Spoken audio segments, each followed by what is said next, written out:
Hi folks, I'm Ignatiy Vishnevetsky. And I'm Alex Dowd. Today we're talking about A Quiet Place, a horror movie directed by John Krasinski, of all people. Welcome to Film Club. Quiet Place is set in somewhere in the future. I think it's around 2021. It's implied some years after our planet has been invaded by, well, we have to presume that they're aliens. There's not a lot of background information given on them, but by these creatures that have no sense of sight, seemingly no sense of smell, they've really got one very good sense, and that's their sense of hearing. Yeah. We hear them kind of clicking. We presume that it's echolocation. And as a result, the last groups of human survivors are basically forced to live in silence because anything above a whisper will set these creatures off. Which is a pretty ingenious premise, I think, actually. Mm-hmm. I mean, it's one that a couple years ago you had the film Don't Breathe, which played with a similar idea that the characters are stuck in this situation where they have to make as little sound as possible. Mm-hmm. And this kind of takes that to its extreme, where these characters are living their entire lives in a degree of silence. Horror movies are frequently playing with the discrepancy between a sort of eerie hush and then sudden sort of stings of volume. This is a movie, again, I think that sort of takes that to its logical endpoint, which says that the characters themselves have to constantly be quiet out of fear of being attacked by these things. I mean, this is a movie that doesn't feature any spoken dialogue until about, I feel like, almost the halfway point. Which is kind of very brief for a Hollywood yeah. movie. You know, I mean, I don't think a Hollywood movie could get away with this if the thing that wasn't breaking the silence occasionally wasn't a CGI monster or something, yeah. You know? I think the genre sort of allows Krasinski to play with that. And so we're focused on a family. No. John Krasinski, better known as an actor, though he's also directed some other films, plays the father. Emily Blunt plays the mother. They've got 2 kids. There's a third one that died. And so we have this fantastic metaphor for grief in the silence, right? Because this is a family that literally can't talk to each other, that literally is in this constant state of tension. They're living at this farmhouse. There are some creatures presumably nearby in the woods. And for me, one of the most fun things about the early stretch of this film is just introducing all of these little details of their lives, everything that's used to basically avoid noise while they're still trying to survive, right, and get in contact with other groups of survivors. So for instance, like there's a dinner table scene, a silent dinner scene where you notice that they don't have any dishes or there are no forks, no knives, no cutlery. There's a moment of the kids playing Monopoly with knit Monopoly pieces. Right, they have marks on the floor to help them move around squeaky floorboards. You know, it really has thought about the degree to which you would have to fundamentally change your behavior in a world where you couldn't make noise. But you have this great metaphor that the film builds up and then at about the halfway point just drops, so it can just... I don't agree. I don't think it drops the metaphor. I think there is a moment of audio, we'll say. This is a film where there's a lot of quiet and then occasional spikes of volume. But there's a moment of audio that I think is actually rather affecting, which functions both...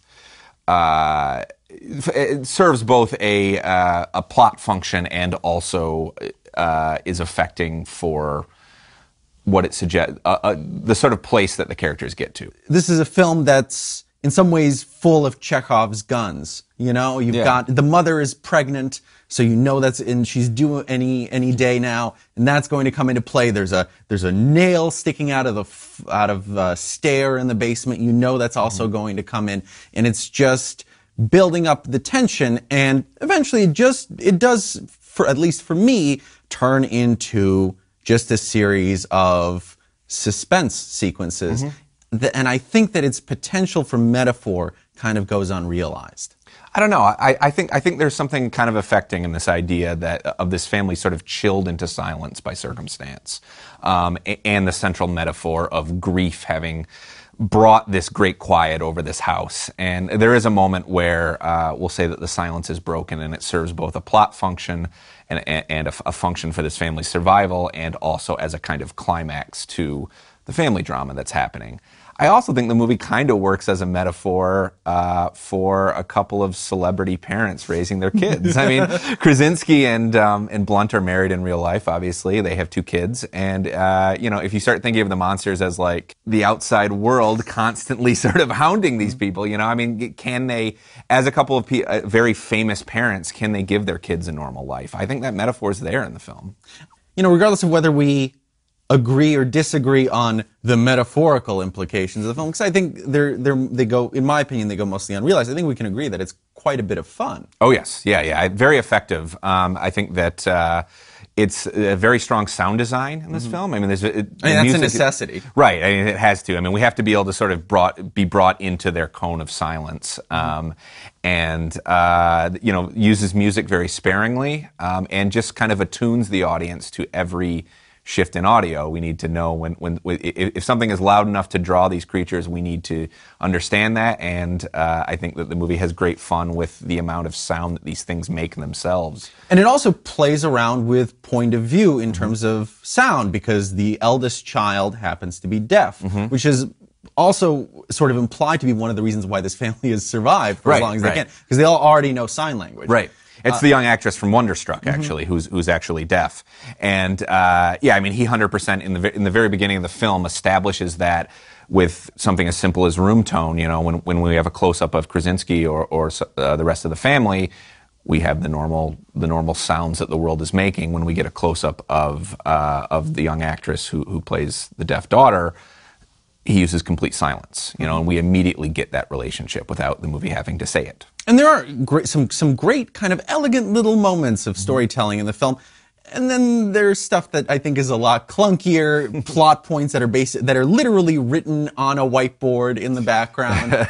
But that's very M. Night Shyamalan. I mean, I think we both looked at this thing and thought, you know, this is totally a film indebted to signs. Yeah. I mean, from the scenes of these green monsters moving through the cornfields, to the kind of dumb simplicity of how you can actually fight the monster, which somebody should have thought of, by the way. We're not going to say what it is, but really, if the world is being overrun by these things, somebody should have thought maybe this could be a way that we fight them, you know?